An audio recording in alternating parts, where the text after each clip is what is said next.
Felix Ofosu Kwakye. Thank you very much, Mr. Speaker, for giving me the opportunity to contribute to the debate on the message delivered by the President of the Republic of Ghana, His Excellency President John Dramani Mahama, to this House. Mr. Speaker, I have listened in dismay at how our colleagues on the minority bench have attempted to create the impression that the President veered off the requirements of the 1992 Constitution in the delivery of his address to this House. Mr. Speaker, Article 67 of the Constitution is quite clear that the President is to deliver a message on the state of the nation before this House. So if any president came here and focused his entire attention on telling us what the state of the nation is, without going into what plans he has to address whatever problems he has encountered, Mr. Speaker, he will be well within his rights to do so. But right at the outset, President Mahama made it clear that he was not here merely to give an account on the state of the nation, but he was here to tell us exactly what he was going to do to get us out of the abysmal depths into which the Akufo-Addo Bawumia government sank this nation. And Mr. Speaker, he inspired hope in the generality of the people of Ghana. I have also listened with considerable shock as our colleagues on the other side have insisted that the economy that they bequeathed to President Mahama and his government was anything to write home about. Mr. Speaker, during our days in secondary school, we read the books of the Venerable Professor Na Afalesa Kifio, who wrote in one of his books that the lizard says it is not as indignant at the boy who threw a stone at it than at the one who lauded the boy for having a good aim. It is bad enough that they bequeathed the country to the Mahama administration in the state that they did. But it is completely unacceptable and constitutes an insult to the people of Ghana to tell them that the terrible economy that they left is better than the one that they inherited. Mr. Speaker, fortunately, economic analysis is not done in a state of vacuum. Ghanaians have lived through the worst economic crisis in a generation. Ghanaians have lived through the worst economic crisis under the Fourth Republic, if not in the entire history of Ghana. Mr. Speaker, since the year 2020, or immediately after the elections of that year, the Ghanaian economy has been in a tailspin. For the first time in decades, a Ghanaian government defaulted on debt payment. And Mr. Speaker, there is no better measure of the collapse of an economy than the failure of a government to meet its debt obligations. When President Mahama was leaving power in January 2017, Ghana could fulfill its debt obligations. Mr. Speaker, our colleagues on the other side say that the economic indices they left were better than the ones that they inherited. Mr. Speaker, that cannot be true. Mr. Speaker, when the NDC was leaving power in 2017, our debt to GDP ratio, which is a theoretical measure of whether or not you can offset your debt in one bullet payment to the size of your GDP, showed that we could do that with barely half of our GDP. and still almost have to spare on other things. At a point, our debt to GDP ratio under the MPP leapfrogged to 104%. It meant that if theoretically we were to pick all of our GDP and pay our debt with it, we will still require another 4% to do so. It is the worst in our history under the Fourth Republic. Mr. Speaker, the budget deficit is the greatest indicator of economic prudence, because the fundamental principle of economic management is that you cannot live beyond your means. Even in our own lives, if you spend far more than you earn, you would always end up in difficulty. Mr. Speaker, when we were leaving power in 2017, our budget deficit, which essentially measures the difference between your revenue and expenditure, was 6.1%. Mr. Speaker, since the year 2020 up until 2023, every single year under the MPP, they left double-digit deficits. Mr. Speaker, if you look at the exchange rates, in the year 2016, the Ghanaian cedi lost 9% of its value in the entire year. Mr. Speaker, last year, the cedi lost 19% of its value. The year before, it lost 24% of its value. The year before that, it lost 54% of its value. Mr. Speaker, our colleagues claim that they have left a healthy primary balance. Mr. Speaker, the primary balance is simply the difference between your revenue and expenditure minus interest payments, because that is almost statutory. You can't do anything about it. Mr. Speaker, they programmed a surplus or a primary balance of positive 0.5%. Mr. Speaker, I can tell you that on commitment basis, they have missed that target by 800% margin. And the day that the finance minister comes to this house to read the budget, he will bear it all. You cannot have that kind of primary balance and insist that your economy is healthy. Mr. Speaker, look at our public debt. They inherited a public debt of 120 billion Ghana cedis. And I remember distinctly that President Akufo-Addo stood to your right in this house and declared that the 120 billion Ghana cedi debt was unheard of. At the last reckoning, Mr. Speaker, our public debt stood at 721 billion Ghana cedis. Even then, Mr. Speaker, it was because they denied 1.3 million Ghanaian bondholders of the rights to earnings on their bonds.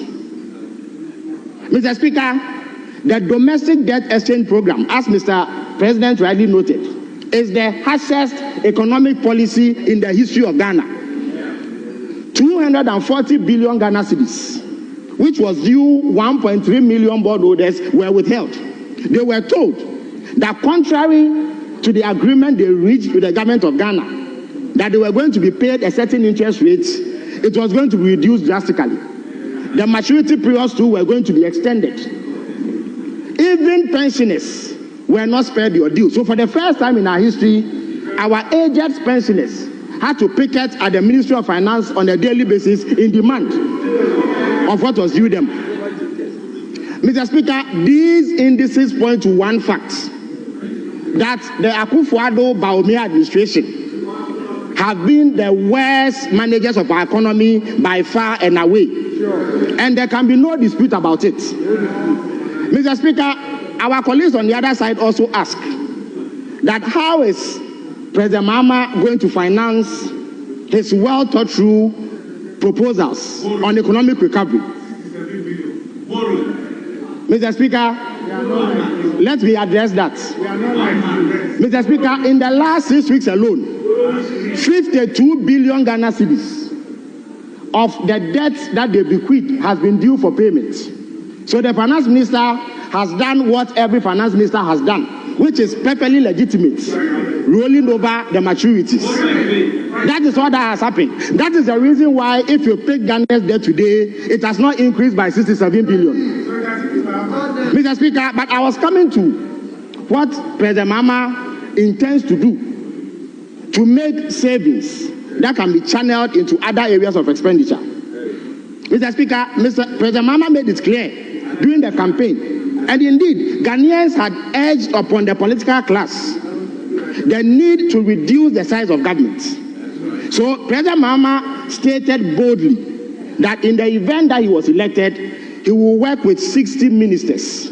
This compelled our colleagues on the other side to immediately promise to work with 50 ministers. Mr. Speaker, these are the same people who defended to the hilt the appointment of 125 ministers. Mr. Speaker, it will interest you to note that the worst economic outcomes that this country has seen emanated from their performance between 2017 and 2020. After that point, all they did was to try to patch up for the wrongs of 2020.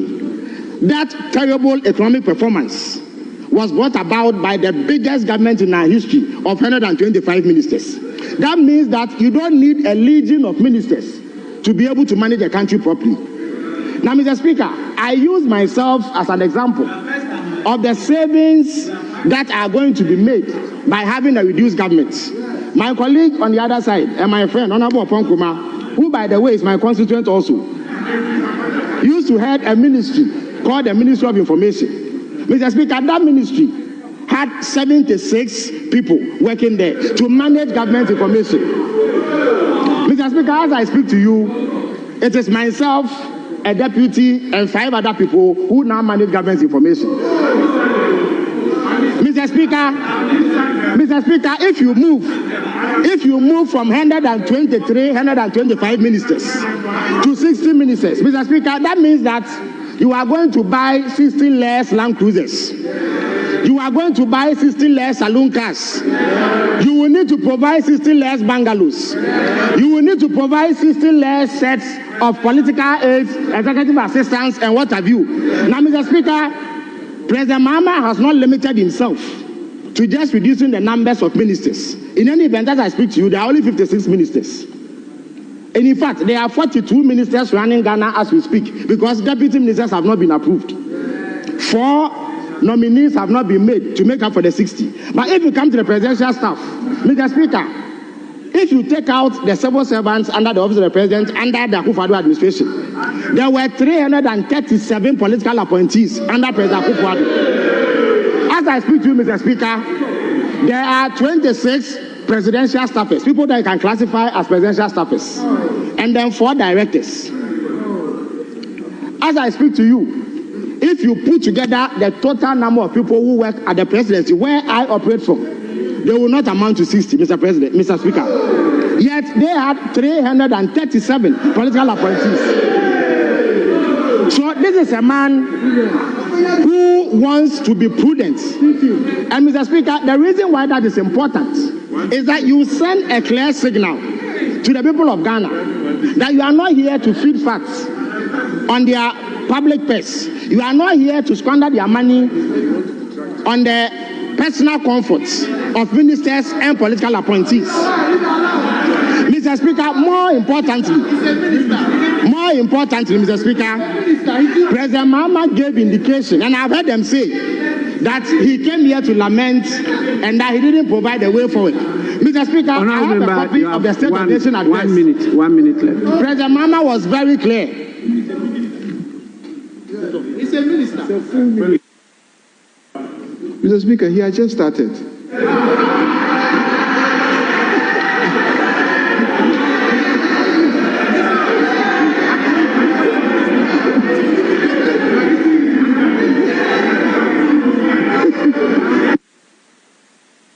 Mr. Speaker, President Mahama was emphatic in the address that I hold in my hands that he was not here to lament, even though there was much to lament about. Mr. Speaker, how can we not lament a situation where 1.3 million bondholders are denied their bond savings? Mr. Speaker, they say that they left buffers. Mr. Speaker, when we speak about buffers, it simply means one thing: money that you set aside for the specific purpose of paying debts. Mr. Speaker, the account into which monies are paid for the purpose is what you call the debt service reserve account or sinking fund. Mr. Speaker, they claim that, oh, this is not a fund that they were particularly not fond of, and that they didn't use it. This is not true. Mr. Speaker, in previous times, they have made huge transfers into and from this account. There was a time, Mr. Speaker, on 7th October 2024, when they transferred as much as $225 million into this account. Honorable member, you are time out. You are time out. You are time out. You are timed out. You are timed out. By the time you came to office, you are timed out. You are timed out. In conclusion, Mr. Speaker, you are timed out.